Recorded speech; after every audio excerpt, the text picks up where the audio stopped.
பறையாட்டம்.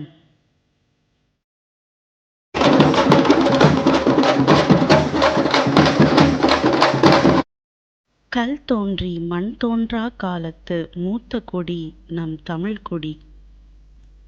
நம்மளுடைய தமிழ் மண்ணுடைய மிக பழமை வாய்ந்த நடன அமைப்புனா அது இந்த பறையாட்டம்தான்.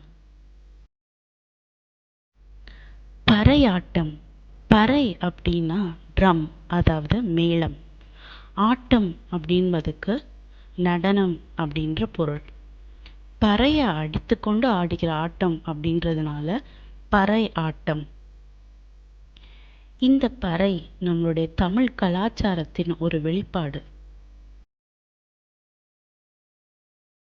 பறை ஆட்டத்துக்கு தேவையானது எல்லாமே தோலினால செய்யப்பட்ட ஒரு பறையும் 2 குச்சிகளும் தான்.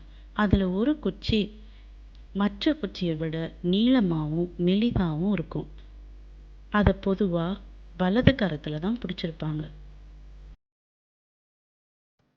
ஆதி மனிதன் கல்லை கொண்டு விலங்குகளை வேட்டையாடி அந்த விலங்குகளின் தோலிலிருந்து மேளத்தை உருவாக்கி அந்த மேளத்தை இசைத்து அந்த இசைக்கு ஏற்றவாறு மனம் போன போக்கில் நடனம் ஆடினான். இதுதான் பறையாட்டத்தின் தோற்றம். பறைய தப்பு அப்படின்னும் அழைப்பதுண்டு. அதனால பறையாட்டத்துக்கு மற்றொரு பெயர் தப்பாட்டம். பறை என்ற வார்த்தைக்கு வேறு ஒரு அர்த்தம் சொல், டெல் ஆர் சே. ராஜாக்கள் வாழ்ந்த காலத்துல முக்கியமான செய்திகளை மக்களுக்கு கொண்டு போய் சேர்க்கிறதும் இந்த பறை தான். இந்த பறையினால ஒலி எழுப்பி மக்களை கூட செய்து அவங்களுக்கு முக்கியமான அறிவிப்புகளை அறிவிப்பாங்க. போருக்கான அழைப்பை அறிவிக்கவோ, இல்லை போரில் கிடைச்ச வெற்றியை கொண்டாடவோ, இல்லை போரில் ஏற்பட்ட தோல்வியை மறக்கவோ இந்த பறை தான் பயன்பட்டது. ராஜாக்களின் வார்த்தைகளை மக்களிடம் கொண்டு சென்றது இந்த பறை தான் அப்படின்றதுனால இதை ராஜ வாத்தியம் அப்படின்னும் அழைப்பதுண்டு.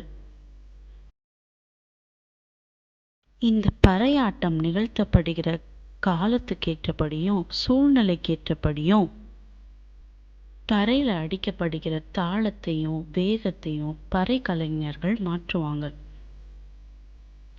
இதில் சில தாளங்களை நான் இப்போ குறிப்பிடுறேன். சப்பரத்து அடி, டப்பா அடி, பாடம் அடி, சினிமா அடி, ஜாயிண்ட் அடி, மருள் அடி, சாமி சாட்டு அடி, ஒத்தையடி, மாரடிப்பு அடி, வாழ்த்தடி. தாளமும் வேகமும் மாற மாற நடன அடிகளையும் கலைஞர்கள் மாற்றுவாங்க. அதில் சில நேர் நின்று, எதிர் நின்று, வளைந்து நின்று, அடிவைகளை மாற்றி இப்படி பல நடன அடிகள் இதில் உண்டு. இந்த பறையாட்டத்தின் சிறப்பே இசையையும் எழுப்பி நடனத்தையும் ஆடுவது தான். அழிந்து கொண்டு வரும் கலையான இந்த பறையாட்டம் இன்னும் தஞ்சாவூர், திண்டுக்கல், மதுரை போன்ற தமிழ்நாட்டின் சில பகுதிகளில் உயிருடன் இருக்கிறது.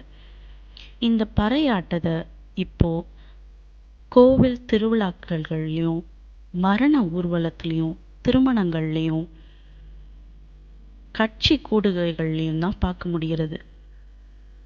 முன்பு ஒரு காலத்தில் ஆண்கள் மட்டுமே செய்து வந்த இந்த பறையாட்டம் இப்பொழுது பெண்களும் இதில் ஈடுபட அனுமதித்திருக்கிறது. பிறப்பிலிருந்து இறப்பு வரை மனித வாழ்க்கையின் எல்லா சூழ்நிலையிலும் தேவாலயங்களிலிருந்து கோவில்கள் வரை ஆண் பெண் இருபாலரும் ஜாதி மத பேதமின்றி மகிழ்ச்சி, துக்கம், கோபம், சோகம் போன்ற எல்லா உணர்ச்சிகளின் வெளிப்பாட்டா இந்த பறையாட்டம் இருக்கு. இந்த பறையாட்டம் தமிழனின் வாழ்க்கையின் ஒரு அங்கம் அப்படின்னு சொன்னா அது மிகையாகாது.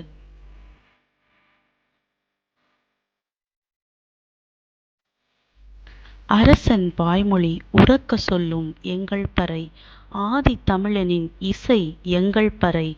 இன்னுயிர் துறக்கும் போதும் ஈன்றவளை பார்க்கும் முன்பும் உள்ளத்தின் உணர்வை ஊருக்கே உரக்க சொல்லும் எங்கள் பறை. எட்டு திக்கும் ஒலிக்கும் எங்கள் பறை, ஏழையையும் அரவணைக்கும் எங்கள் பறை. ஐ அது எங்கள் பறை, ஐ அது எங்கள் பறை. பாரம்பரிய தமிழனாய் நம் மண்ணின் பெருமையாம் பறையாட்டத்தின் பெருமையை உலகிற்கே பறைசாற்றுவோம். நன்றி.